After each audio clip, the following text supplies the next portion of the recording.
Ya, Assalamualaikum warahmatullahi wabarakatuh, teman-teman semuanya. Jumpa lagi. Pada kesempatan kali ini kita akan membahas lanjutan materi hereditas. Ya, kali ini kita akan membahas tentang tautan atau linkage. Jadi, di dalam kromosom ya ada beberapa gen yang posisinya itu saling berdekatan sehingga ia tidak dapat memisah secara bebas pada waktu pembelahan meiosis. Nah, tautan ini bisa terjadi baik di kromosom tubuh ya atau istilahnya autosom, dan bisa juga terjadi di kromosom kelamin ataupun di gonosom. Nah, di kesempatan kali ini kita akan membahas ya tautan yang terjadi baik di autosom ataupun di gonosom. Ya, yang pertama akan kita bahas yaitu tautan yang terjadi di kromosom tubuh atau autosom. Di sini ada contohnya ya, sifat atau karakter sayap pada lalat buah Drosophila melanogaster. Jadi warna atau bentuk sayap dari lalat buah ini ya, itu ada dua tipe. Yang pertama warna hitam ya dan warna abu-abu, dan untuk bentuknya ada yang vestigial ataupun ada yang normal, dimana B besar ya itu dominan untuk sifat abu-abu, B kecil itu resesif untuk sifat hitam, V besar itu normal, dan V kecil itu vestigial. Nah, di sini ada contoh kasus persilangannya. Apabila lalat yang memiliki genotip B besar, B kecil, V besar, V kecil disilangkan dengan B kecil, B kecil, V kecil, V kecil. Nah, tahap berikutnya adalah kita mencari gamet ya. Nah, gamet dari B besar, B kecil, V besar, V kecil kalau dalam keadaan normal itu akan ada 4 ya. Ya bisa B besar, V besar, B besar, V kecil, B kecil, V besar, B kecil, V kecil. Tetapi kalau dalam keadaan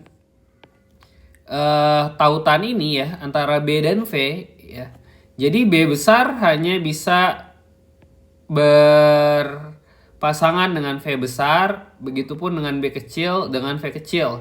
Jadi tidak ada gamet yang B besar V kecil ataupun B kecil V besar ya.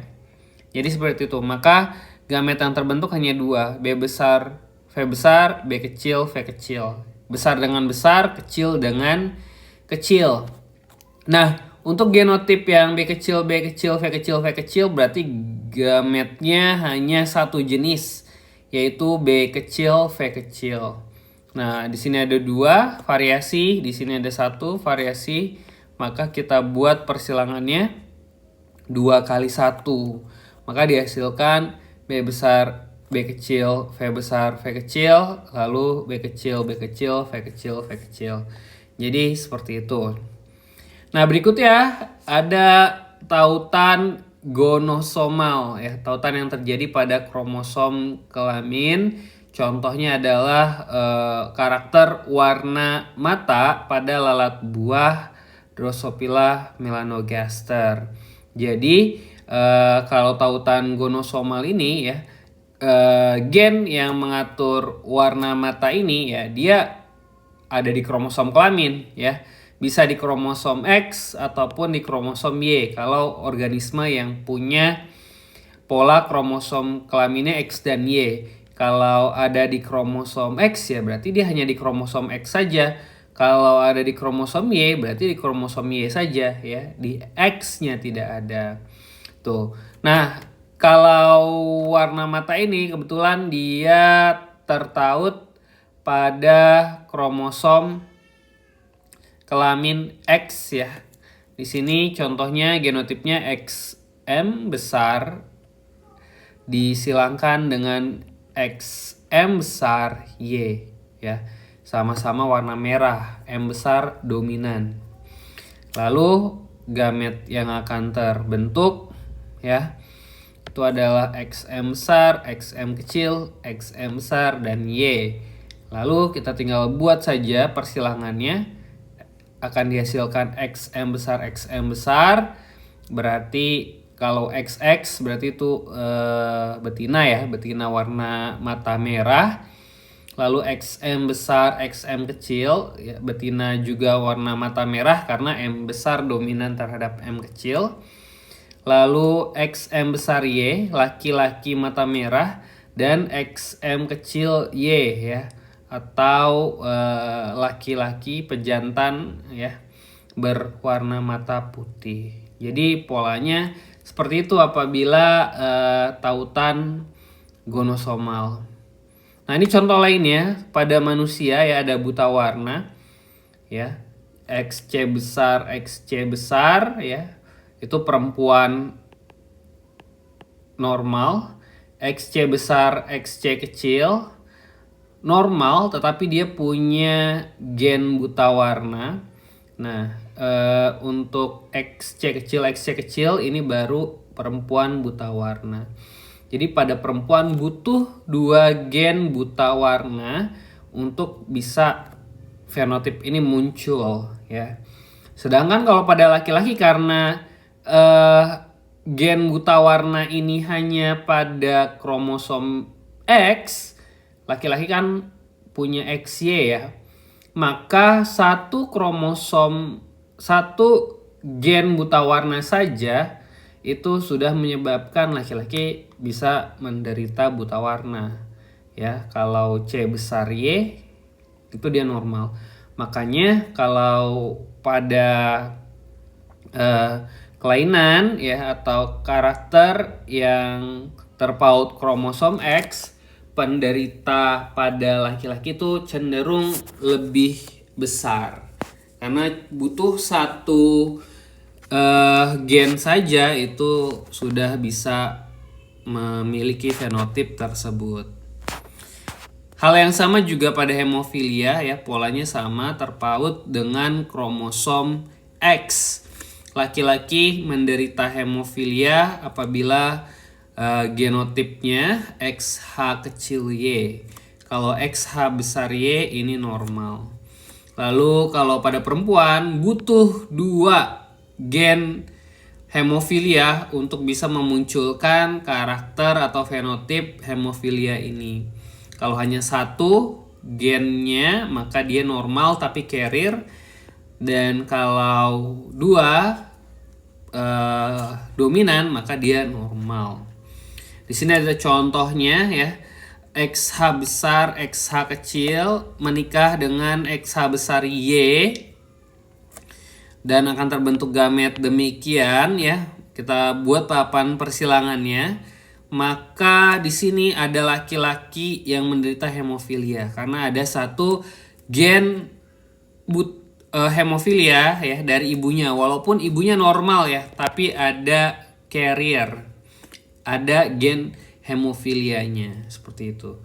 Jadi walaupun normal, menikah dengan normal bisa memungkinkan anaknya, terutama anak laki-lakinya itu menderita hemofilia. Tapi kalau di anak perempuan kemungkinannya tidak ya, karena butuh gen hemofilia juga dari ayahnya. Lalu ada hipertrikosis. Nah, tadi hemofilia dan buta warna itu adalah gen terpaut kromosom X ya, yang berarti hanya baik di laki-laki atau perempuan itu bisa. Nah, berbeda dengan hipertrikosis, ini adalah Y-link ya, berarti gen yang terpaut dengan kromosom Y. Jadi tidak ada di kromosom X. Oleh sebab itu tidak mungkin ya seorang perempuan menderita hipertrikosis ya, karena perempuan tidak memiliki kromosom Y. Di sini contohnya ada perempuan normal menikah dengan laki-laki hipertrikosis ya. Ketika meiosis akan terbentuk gamet demikian. Nah, hasil perkawinan tersebut maka 100% ya anak laki-lakinya itu akan menderita hipertrikosis karena kromosom Y dari ayah itu pasti akan turun ke anak laki-lakinya. Seperti itu. Jadi kurang lebih demikian ya untuk penjelasan pautan. Dan terakhir ada pindah silang ya. Pindah silang itu disebut dengan crossing over ya, pindahnya atau bertukarnya gen yang terdapat dalam satu kromosom dengan gen yang terletak pada kromosom lainnya yang homolog. Ya, homolog tuh yang bentuknya sama ya. Ya, jadi kalau di kromosom itu kan ada nomor 1 sampai 23 pada manusia. Nah, biasanya berpasang-pasangan, nomor 1 berpasangan, 2 berpasangan. Nah, pasangan-pasangan ini dia disebut dengan kromosom homolog. Kromosom yang bentuknya sama tapi isinya belum tentu sama. Nah, nilai pindah silang ini dapat kita cari dengan rumus jumlah rekombinan dibagi dengan jumlah total keturunan. Ya, kalau contohnya ya, misalkan B besar, B besar, K besar, K besar, B kecil, B kecil, K besar, K B kecil, B kecil, K kecil, K kecil ya. Lalu selain ini ya, itu disebut dengan jumlah rekombinan ya. Jadi nilai jumlah rekombinan adalah jumlah genotip yang selain yang apa ya istilahnya galur murni gitu. Nah, total keturunan berarti total semuanya. Nanti dibagi tinggal dikali 100%. Kurang lebih seperti itu. Baik, mungkin itu saja untuk penjelasan tentang hereditas bagian pindah silang dan juga tautan. Apabila ada pertanyaan atau hal yang ingin didiskusikan, silahkan tuliskan di kolom komentar. Sekian dari saya, kurang lebihnya mohon maaf. Assalamualaikum warahmatullahi wabarakatuh.